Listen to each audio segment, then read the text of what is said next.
Bismillahirrahmanirrahim. Assalamualaikum warahmatullahi wabarakatuh. Bismillah, alhamdulillah, wassalatu wassalamu ala rasulillah. La hawla wa la quwata illa billah, amma ba'du. Ikhwatul iman, jama'atu salatis subhi. Sadatuna al-a'izza, as'adani Allah wa iyyakum. Rahimani wa rahimakumullahu tabaraka wa ta'ala. Tuan-tuan yang mulia, hadirin jamaah salat subuh, Bapak Ibu, Ayahanda, Ibunda, tentunya kembali para orang tua kami yang kami khususkan, yang kami muliakan, dan semua yang hadir, tentunya yang besar kami taklah menghimbau gelar, dan yang kecil pun ianya kami takkanlah menyebutkan daripada nama. Pagi hari ini kita melanjutkan kembali pembacaan serta sekaligus uraian penjelasan kehidupan al-hayah alladzina ya'ishuna fi ahdin nabi, orang-orang yang hidup di zaman Nabi dan sekaligus wahum yu'minuna bihi, orang-orang yang sekaligus beriman kepada Nabi, mengikut daripada sunnah Nabi, dan totalitas di dalam mencintai Nabi, dan tungguh lumus ikut serta berperan aktif di dalam menolong daripada dakwah Nabi Sallallahu Alaihi Wasallam. Kisah sahabat di antara sekian banyak ribuan sahabat yang akan kita ketengahkan pada pagi hari ini secara lengkapnya, yaitu alat tafsir secara terperinci, yaitu seorang sahabat. Beliau bukan orang Mekah, beliau juga laisa min ahlil Yasrib, bukan orang Makkah dan juga bukan orang Madinah. Walakinnahu min ahlil Palestin, tetapi beliau adalah orang Palestin, Pak, orang Syam.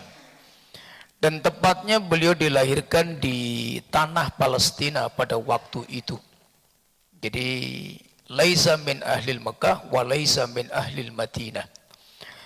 Man huwa, siapakah beliau? Wa huwa at-Tamim, atau sahabiyun jalil Tamimu ad-Dari radhiyallahu an, yaitu sahabat yang mulia yang bernama Sayyidina Tamim ad-Dari radhiyallahu an.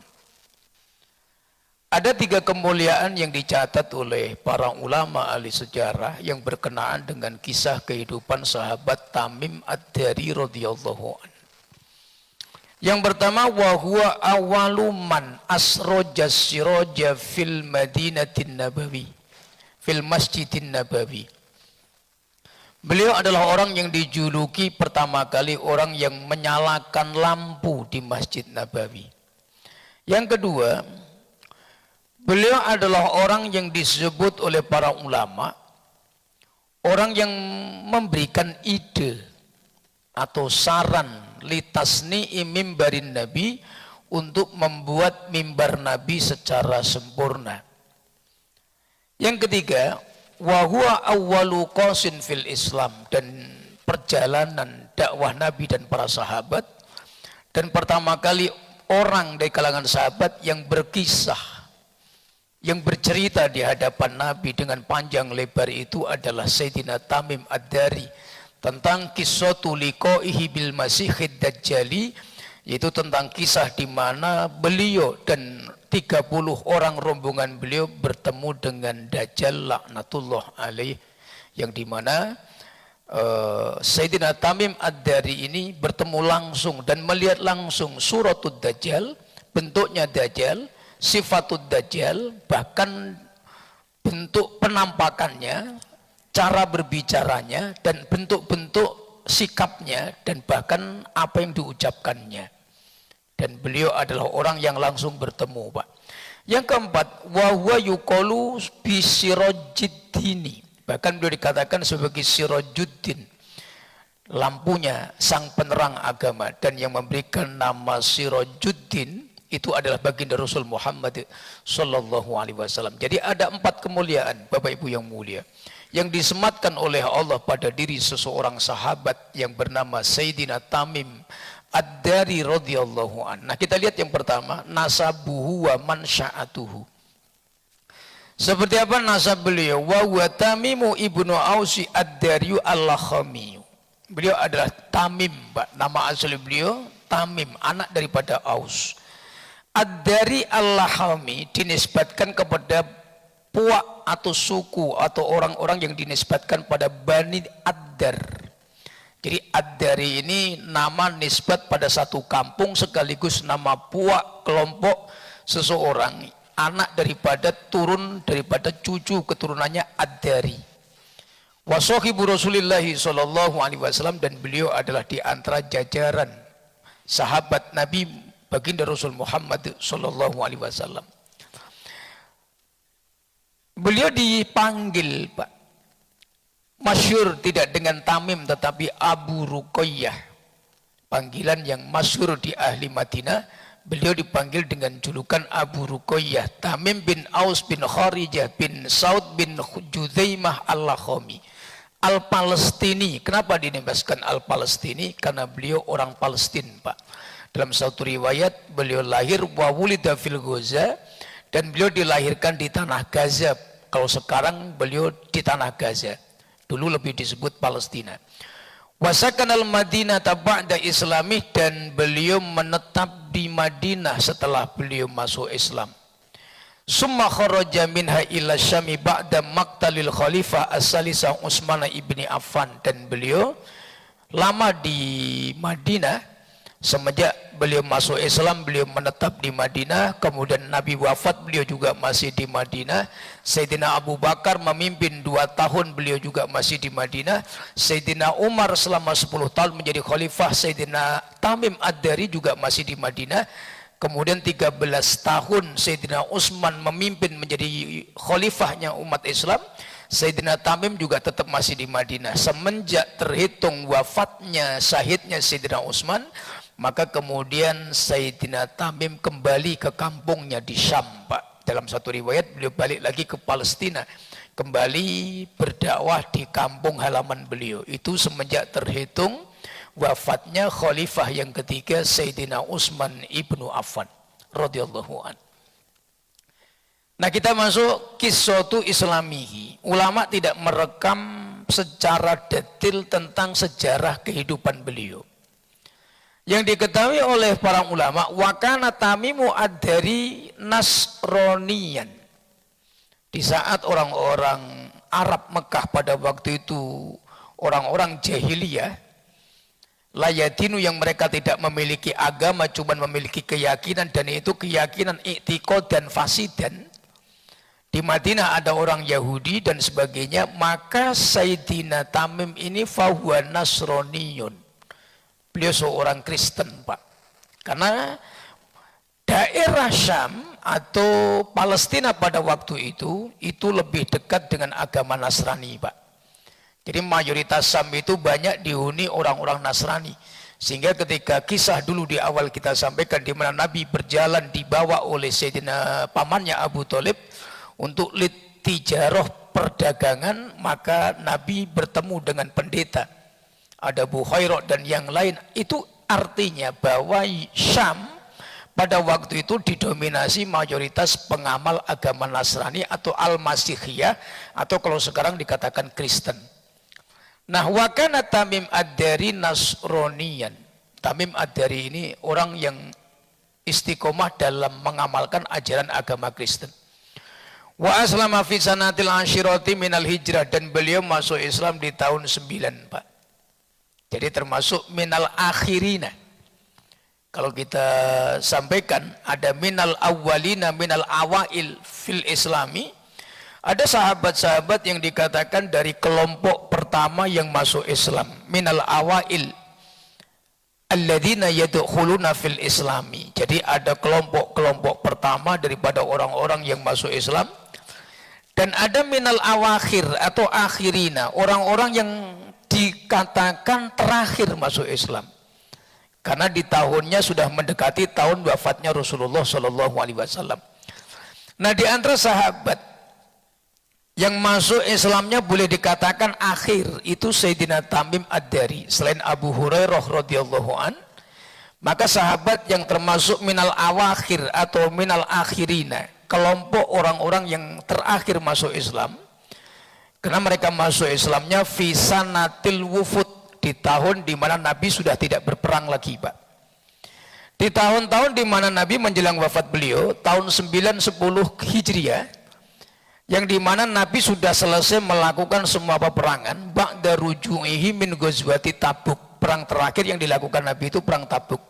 Dan Sayyidina Tamim Ad-Dari masuk Islam setelah peperangan Tabuk, Pak.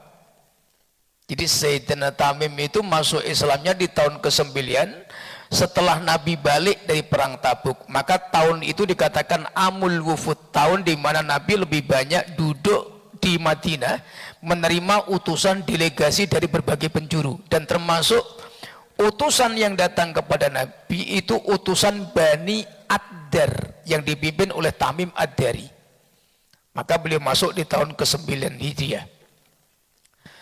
Wa qissatu Islami Tamimi Ad-Dari radhiyallahu an. Apa kata para ulama? Annahu aslama fi sanati tasi'ati minal hijrati.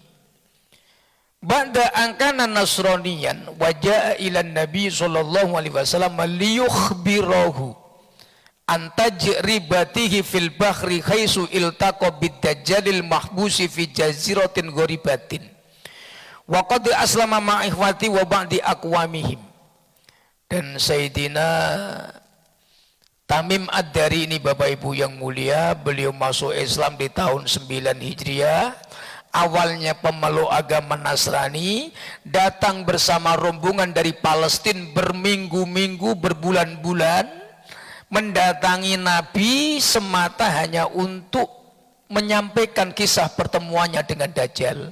Dan itu menjadi awal di mana beliau masuk Islam di hadapan Nabi SAW. Nah, kita lihat kemuliaan beliau Bapak Ibu yang mulia. Maziyatuhu wa fadailuhu, keistimewaan yang Allah berikan kepada Tamim Ad-Dari radhiyallahu anhu. Pertama dikatakan, Pak, huwa awwalu man asroja siraja fil masjidin nabawi. Beliau adalah orang yang pertama kali menyalakan api atau lampu lentera yang ada di masjidnya baginda Rasul Muhammad sallallahu alaihi wasallam. Jadi pertama kali orang yang memasang lampu itu Sayyidina Tamim Ad-Dari. Was-sahabiyul jalilu Tamimun ibnu Ausin Ad-Dari huwa awwalu man asraja siraja fil masjidin nabawi as-sarif bittifaqil ulama. Haitsu akhdara ma'ahu qanadila wa zaitan minasyami wa amara gulamahu bi isra'iya fil masjidin nabawi fa adaa nuruha fil laili. Jadi ketika Sayyidina Tamim Ad-Dari datang beliau ke Madinah, beliau itu bersama dengan pembantunya Gulam, ada mengatakan gulam ini anak, ada mengatakan maula, ada mengatakan budak, ada mengatakan pembantu beliau. Karena Tamim Ad-Dari ini di kampungnya orang-orang Ad-Dar termasuk orang yang berada, Pak, bukan orang miskin. Nah, dari kampung beliau, Syam, karena Syam itu tempat pertemuan daripada semua penjuru perniagaan bisnis pada waktu itu, para tujar yang pedagang Mekah ke Syam bertemu dengan pedagang dari dataran As-Siniyah. Jadi orang-orang Cina itu membawa dagangan untuk dijual ke Mekah itu tidak langsung, tapi mereka bertemu di Syria, di Syam atau Palestina. Jadi semua bentuk-bentuk produk Cina itu berkumpul ada di Syam, Pak. Nah, orang Mekah datang ke Syam itu nanti bawa apa yang tidak ada di Mekah atau apa yang tidak ada di Madinah. Nah, Sayyidina Tamim ini ketika beliau melewati Syam, beliau melihat ada konadil. Konadil itu cepuk, Pak, atau kindil. Kindil itu boleh dikatakan ya cepuk, Pak. Cepuk itu, nah, bahasa kami cepuk itu uplik atau boleh gendoan begitu untuk naruh minyaknya. Nanti ada sumbunya begitu. Ya kayak kami waktu kecil belum ada PLN dulu begitulah, Pak. Nah, itu dibawa jauh-jauh oleh Sayyidina Tamim dari Syam ke masjidnya Nabi semata untuk lisirot, untuk menerangi masjid itu.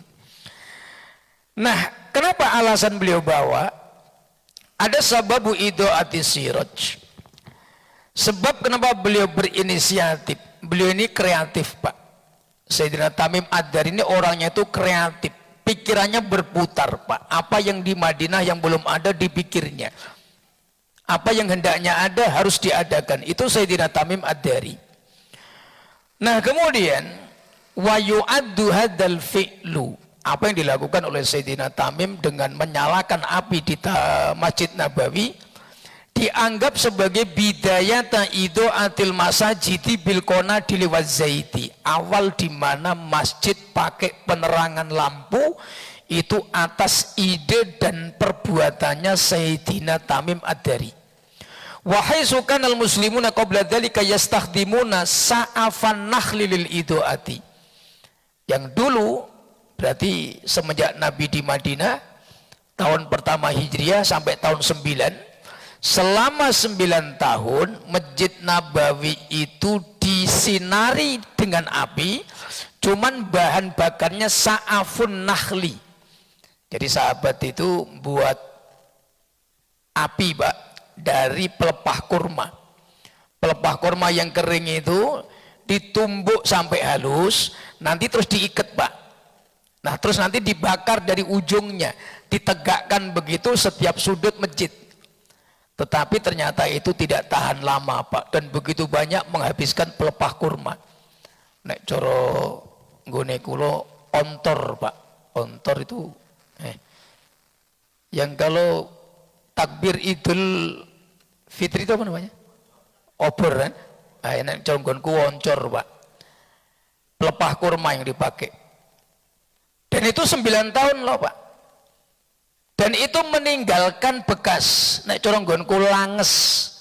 Sehingga Pak, sahabat juga merasakan setiap habis membuat penerangan dengan sa'afun nakhli ini, masjidnya itu kotor, Pak. Ya namanya pelepah kurma kalau udah dibakar itu kan berterbangan kena angin, Pak. Jadi Masjid Nabawi itu berserak langesnya pelepah kurma, dan itu menurut sahabat sebutnya tidak efisien. Satu, paginya capek membersihkan, kedua terang tetapi pemburusan, banyak kayu yang harus dibakar. Maka di tahun 9 Hijriah itu datang Sayyidina Tamim Ad-Dari, Pak. Dibawalah cepuk yang besar, indul kabir, ada sumbunnya, terus ada minyaknya. Nah, kemudian dinyalakanlah api itu, Pak. Teranglah Masjid Nabawi, tidak meninggalkan bekas, tidak ada asap yang berlebihan, orang enek langes sing nyebar begitu, dan masjid tetap bersih, Pak. Kemudian Nabi datang untuk memimpin sholat. Ketika Nabi SAW indama ro'an nabiyyu al-masjidah mudian, Nabi kaget juga, Pak. Biasanya oncor pelepah kurma mebul-mebul gitu kayak orang mau bakar rumah begitu. Tiba-tiba lampunya bagus, Pak. Dia nyalanya stabil gitu, enggak wap-wap begitu karena dia pakai sumbu gitu. Maka Nabi takjub. Nabi kagum dengan lampu itu, Pak. Lama indah maro'a an-nabiyyu al-masjidah mudian. Langsung bertanya, man fa'ala hadza? Sopo rek sing gawe ontran-ontran niki, kalau orang Surabaya kan begitu. Siapa yang buat masjid seperti ini? Faqila lahu Tamim Ad-Dari ya Rasulullah. Ini perbuatannya Tamim ya Nabi. Dipanggilnya Tamim itu, Pak. Nabi tidak banyak bertanya. Summa da'alahu Nabi sallallahu alaihi wasallam.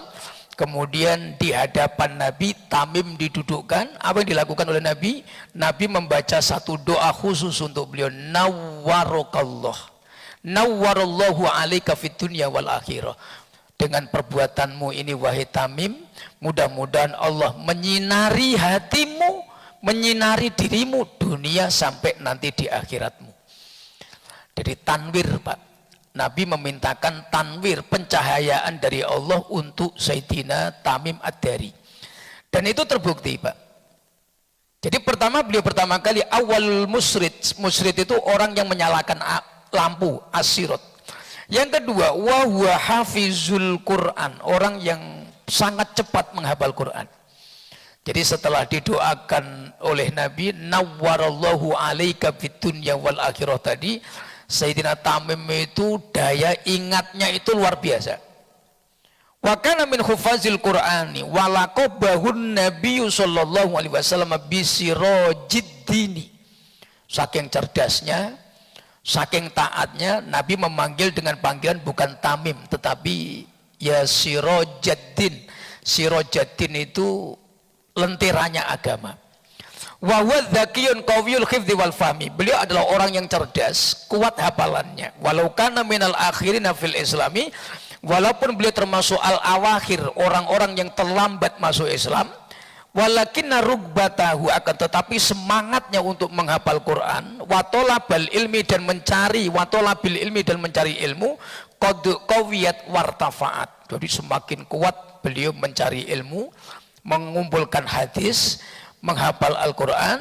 Beliau langsung bertanya kepada Nabi, yang dimana rata-rata sahabat sudah mendahului beliau menghafal Al-Quran. Dan hampir persis dengan apa yang terjadi pada kisah Sayyidina Abu Hurairah radhiyallahu anhu. Jadi kuat hafalannya Pak, dan apalagi Nabi mendoakan secara khusus sebagai penghafal Quran.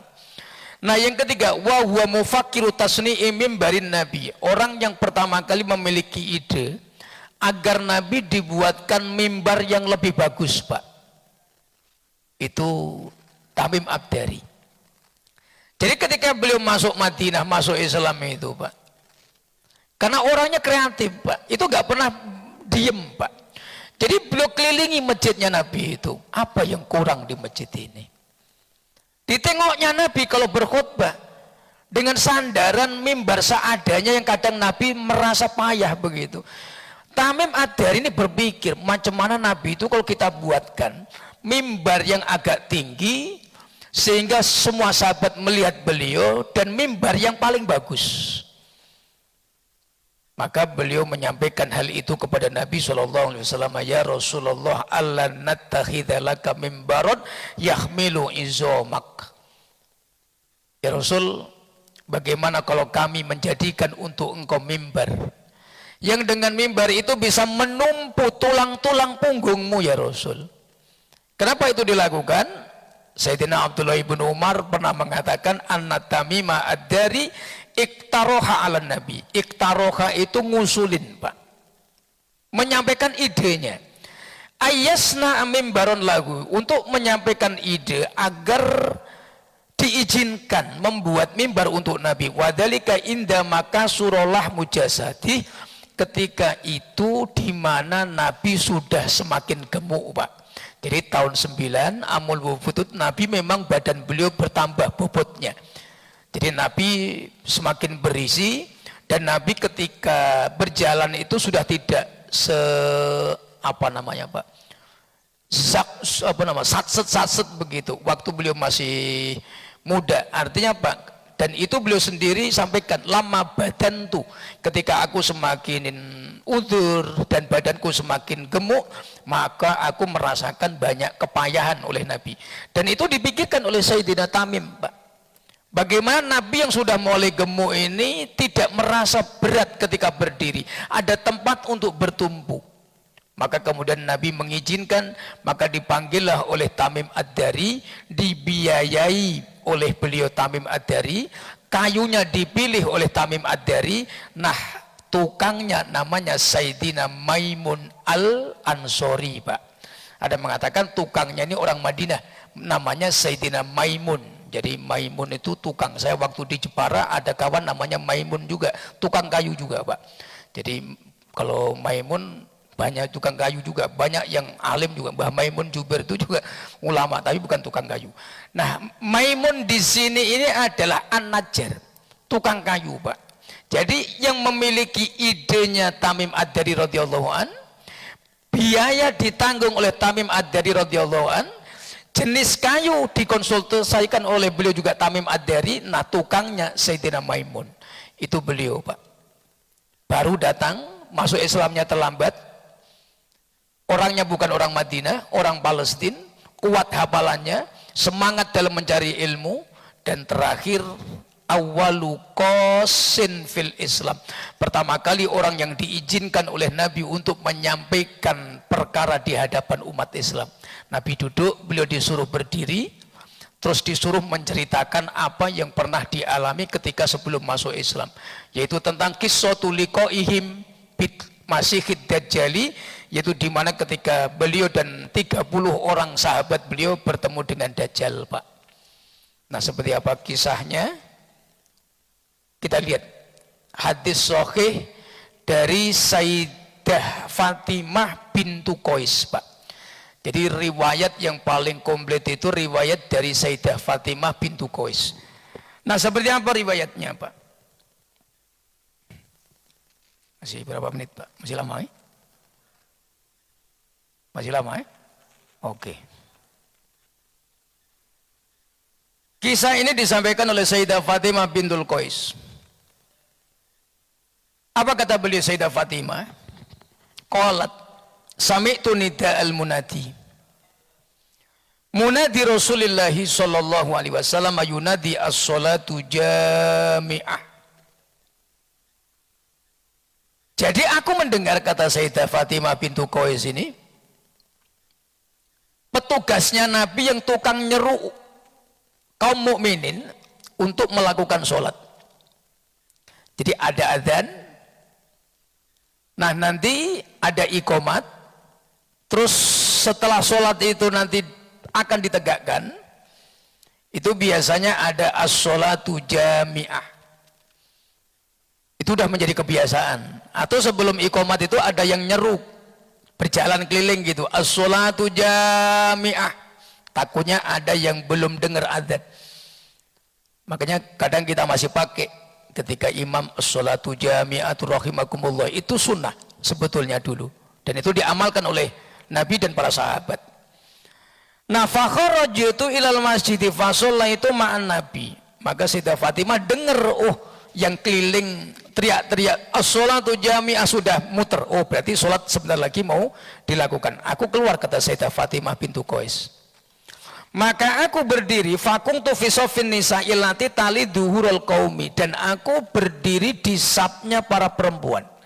Yang posisi safku ini langsung paling dekat sama punggungnya laki-laki.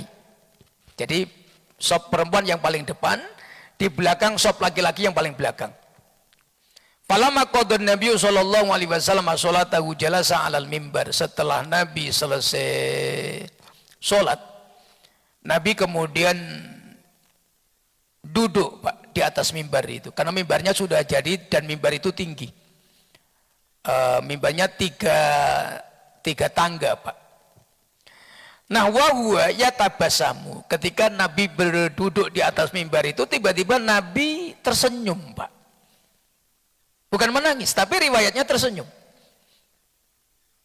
Nah, kemudian faqala liyalzam kullu insanin musholah, dan setiap orang hendaknya tidak meninggalkan tempat sholatnya. Sumakol atadruna lima jama'tukum. Nabi kemudian bersabda, tahukah kalian kenapa aku menahan kalian, mengumpulkan kalian, dan tidak mengizinkan kalian untuk berdiri dari tempat ini? Wa qalu wallahu a'lamu wa rasuluh. Wallahu wa rasuluhu a'lam. Sahabat rame-rame mengatakan, ya Rasul, tentu Allah dan Rasulnya yang lebih tahu. Faqala inni wallahi, sesungguhnya aku, kata Nabi, demi Allah, majama'tukum li raqbatin wala li rahbatin. Demi Allah, aku mengumpulkan kalian bukan untuk menakut-nakutin, bukan untuk perkara agar kalian takut, bukan. Walakin jama'tukum li anna tamiman ad-dariyah. Aku kumpulkan kalian semata karena ada laki-laki yang bernama Tamim ad-Dari. Ini Nabi yang berpidato, Pak. Nabi yang menyampaikan mawaid. Lihat, Tamim ad-Dari ini karena rojulan Nasronian. Dia ini orang Nasrani. Yang mana faja'a fabaya'a fa'aslama, yang mana dia telah berbeat kepadaku. Laki-laki Nasrani Tamim ini sudah berbeat dan dia masuk Islam dan dia menjadi saudara kita. Wa haddatsani hadisan, dan dia telah bercerita kepadaku akan satu cerita. Wa faqalladzi kuntu uhadditsukum an Masihid Dajjal, yang ceritanya Tamim Ad-Dari persis dengan apa yang sering aku ceritakan kepada kalian. Apa yang dilihat oleh Tamim Ad-Dari adalah apa yang sering aku sampaikan kepada kalian. Itu sabda Nabi, Pak. Haddatsani annahu raqiba fi safinatin bakhriyatin. Dia telah bercerita kepadaku, Tamim ini. Ketahuilah oleh kalian, awalnya dia raqibal bakhra, raqibal fi safinah, mengarungi lautan dengan membawa kapal, Pak. Berapa orang? Ma'asalasina rojulan min lahmin wajudam. Ada 30 orang di atas kapal itu. Fala'iba bihimil mauju sahron fil bakhri. Tiba-tiba ada badai, Pak. Al-mauj, puting beliung kalau orang Melayu bilang, Pak. Yang ini, muter-muter. Kalau yang tukang mancing tahulah itu. Kalau Pak Haji Rijal barat, ada barat di itu. Jadi kapal itu terombang-ambing, Pak, di tengah lautan. Sahron kamilan, 1 bulan penuh nggak tahu arah, Pak. Karena waktu itu belum ada GPS, Pak. Yang pacuannya cuma lintang aja. Dan itu mereka benar-benar hilang arah. Terombang-ambing 1 bulan di tengah lautan. Maka kemudian summa arfa'u au iltaja'u ila jaziratin fil bari hatta maghribas syamsi. Tiba-tiba kapal itu dari kejauhan melihat ada pulau, Pak. Hitam. Oh, mereka bersorak, Pak. Seneng, ini ada daratan ini. Ini selamat kita. Kita bisa beristirahat dari hantaman ombak dan badai yang 1 bulan nggak pernah berhenti. Itu biasanya kalau kita angin mana? Angin utara ya, Pak. Yang ombaknya kenceng loh, Pak Haji. Yang kalau mancing nggak bisa itu kan. Kadang kan 1 bulan, 2 bulan begitu baru ini. Dan itulah mungkin yang terjadi. Nah kemudian fajala sufi akrobis safinah. Mereka mengambil keputusan dari 30 orang ini harus memastikan dulu pulau ini aman apa tidak. Maka dari kapal besar itu diturunkanlah kapal kecil, Pak. Karena kebiasaan mereka, kapal besar itu pasti nanti ada kapal bot sekoci kalau sekarang, Pak. Jadi akrobis safinah itu kapal yang lebih kecil dari kapal yang induknya.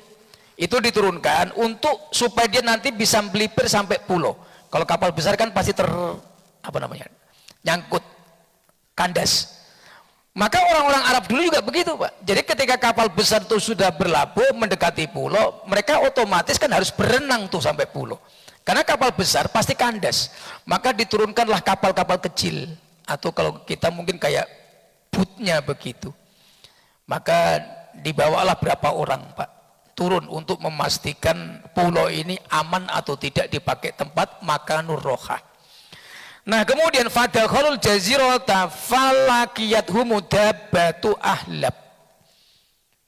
Berapa orang ini naik, ditambatkan boot kecilnya, naik ke daratan, tiba-tiba ketemu dengan makhluk yang namanya jasasah, Pak. Dabatun ahlab, bulunya lebat, warnanya hitam, mukanya tidak nampak. Bahkan dikatakan oleh Sayyidina Tamim, mana belakang mana depan tuh nggak tahu, Pak. Saking tebalnya bulunya, apa sampai mau nggak lari, Pak. Itu namanya jasasah. Kasratu sya'ari, bulunya tebal. Sampai Sayyidina Tamim itu pengen nengok, ini yang belakang sama kepala yang mana ini? Karena sama, Pak, kepala sama belakang itu sama, ketutup rambut semua. Apa enggak kalau kami lari, Pak? Sayyidina Tamim dan berapa orang itu udah mundur juga. Kemudian faqalu, maka mereka bertanya, wailaki ma'anti, celaka engkau, begitu. Ya orang Arab sumpah serapah juga. Wailaki itu sumpah serapah sebetulnya. Nakut-nakutin orang begitu. Celaka kau, siapa kamu ini? Begitulah kira-kira kalau kita lagi marah kan begitu, Pak. Karena kalimat wailaki itu sama dengan waihak, celaka engkau, begitu. Siapa engkau ini? Faqalat, maka hewan ini menjawab al-jasasah. Ternyata hewan ini bisa ngomong, Pak, takalamat. Kalau kita lari enggak, Pak? Udah hitam, bulunya banyak, ditanya ngomong lagi, Pak. Dia bisa berbicara, watakalamat anal jasasah, aku ini jasasah.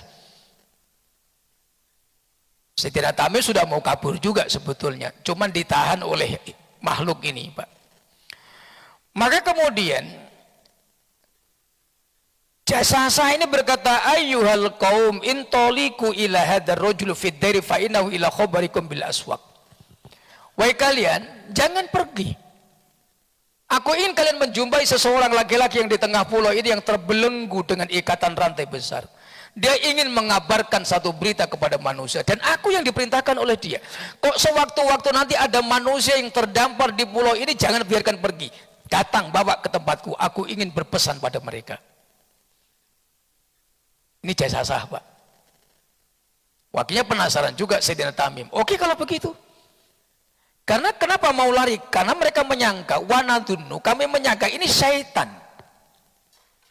Jadi Sayyidina Tamim dan yang lain menyangka jasasah ini setan. Kenapa? Hitam, bulunya tebal kayak gendruwo gitu. Kepala mana, bokongnya mana, nggak nampak, Pak. Bainad duburi wal kubul. Depan mana, belakang mana, nggak nampak.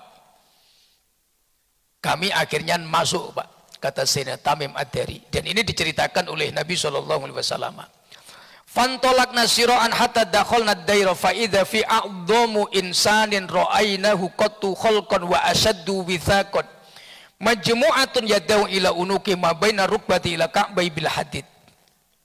Nabi menyampaikan, Tamim bercerita kepadaku bahwa yang dilihat itu laki-laki yang besar, Pak. Hitam dia, dan Tamim mengatakan kepadaku tidak pernah melihat makhluk manusia sebelumnya segede itu, Pak.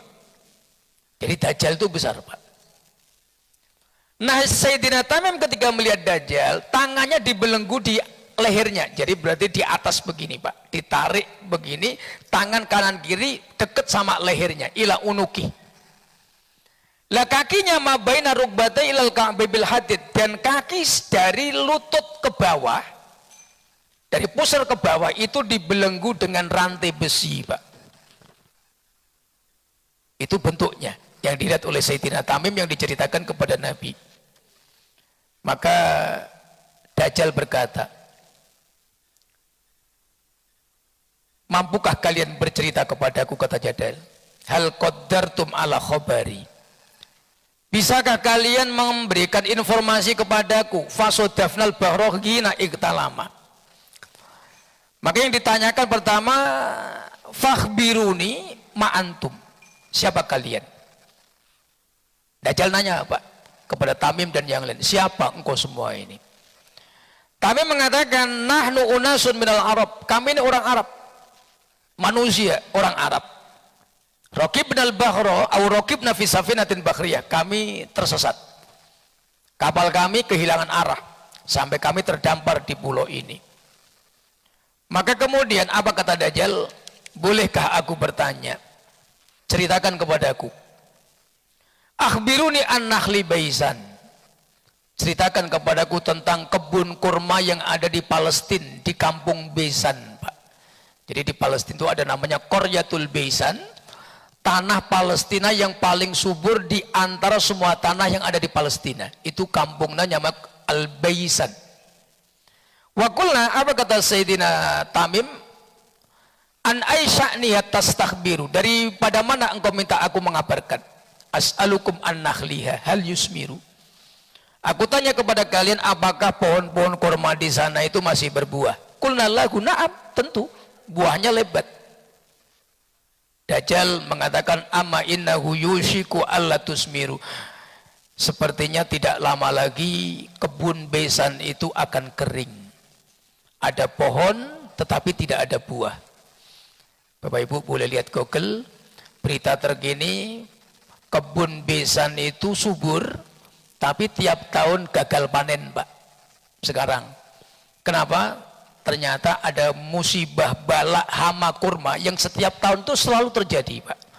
Oleh orang Baisan, itu diobatin apapun, itu nggak pernah bisa teratasi, Pak, sampai sekarang. Bapak Ibu boleh lihat di Google, kabar tentang kebun kurma Baisan. Itu nanti terdapat beritanya, itu di daerah Palestina yang sekarang dikuasai Israel, Pak. Kebunnya subur, pohonnya tinggi menjulang, daunnya lebat, buahnya zong, Pak. Dan udah terbukti, Pak. Apa kata Dajjal? Nanti sebentar lagi pohon itu tidak berbuah. Bukan nggak ada daunnya, nggak ada tanamannya, tidak berbuah. Pohonnya ada, tanahnya subur, daunnya hijau rimbun, tetapi buahnya kosong, Pak. Itu sekarang. Waktu di zaman Sayyidina Tamim, pohonnya rimbun, buahnya lebat, itu waktu di zaman Sayyidina Tamim Ad-Dari, Pak. Itu termasuk tanda hari kiamat. Tanda akan munculnya Dajjal. Itu kalau kampung besan, kurmanya sudah tidak mau berbuah. Tidak mau berbuah itu bukan karena tidak ada air, Pak, karena ada penyakitnya. Dan penyakit itu atas izin Allah, Pak. Yang kedua, akhbiruni an Bukharat Tobariyah. Yang kedua, aku ingin minta ke kalian, kabarkan kepadaku Danau Tiberia. Sekarang Tiberia itu di Israel, bukan Palestina, Pak.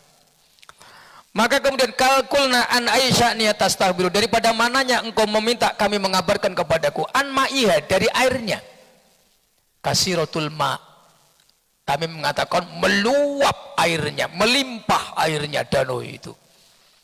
Dajjal mengatakan amma inna ma'aha yushiku ayyad haba, sebentar lagi airnya akan mensurut dan nanti akan hilang airnya, kosong, Pak.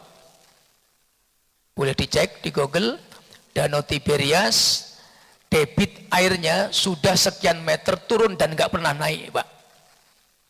Sampai nanti munculnya Dajjal, Danau Tiberias itu akan berhenti airnya dan dia akan menjadi kering, Pak. Dan sekarang udah berapa meter dari titik permukaan, debit airnya turun dan itu nggak pernah naik tiap tahunnya, yang ada semakin turun. Nah yang ketiga, akhbiruni an ainiz zu'ar, jadi ainiz zugar atau mata air zugar, Pak. Mata air zugar ini di Yordania, Pak. Apakah dia masih mengeluarkan airnya? Maka Sayyidina Tamim mengatakan, masih, kami sering lewat di Sam. Dan ternyata mata air zugar, boleh dilihat ketik di Google, dia juga sudah kecil keluar airnya, Pak. Jadi begitu banyak. Yang terakhir tentang Nabi yang diutus. Apakah Nabi itu sudah diutus? Siapa namanya? Muhammad yang ku ketahui. Yang akan diusir oleh kaumnya, diperangi oleh umatnya, dan ditolong juga oleh umatnya yang lain. Oh udah, aku udah dengar, ada di Madinah. Selesailah. Apa kata Dajjal? Maka ketika Nabi itu sudah keluar, maka aku akan sebentar lagi akan keluar. Jadi waktu itu dikatakan oleh Dajjal seperti itu. 14 abad yang silam sudah berlalu, 4 tanda ini sudah muncul semua, Pak. Pohon kurma, Danau Tiberias, mata air zugur, dan diutusnya Nabi sebagai Rasul di akhir zaman.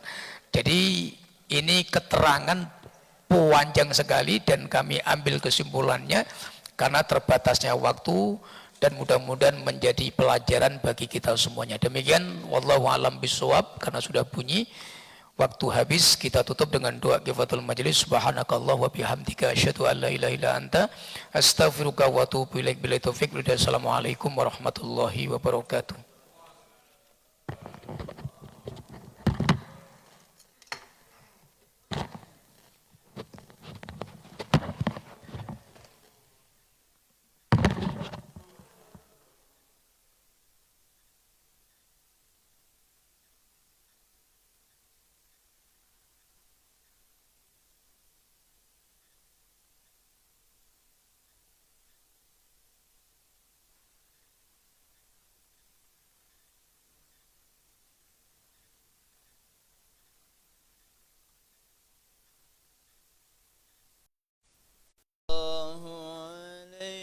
وسلم صلى الله على محمد يا نبي سلام يا رسول سلام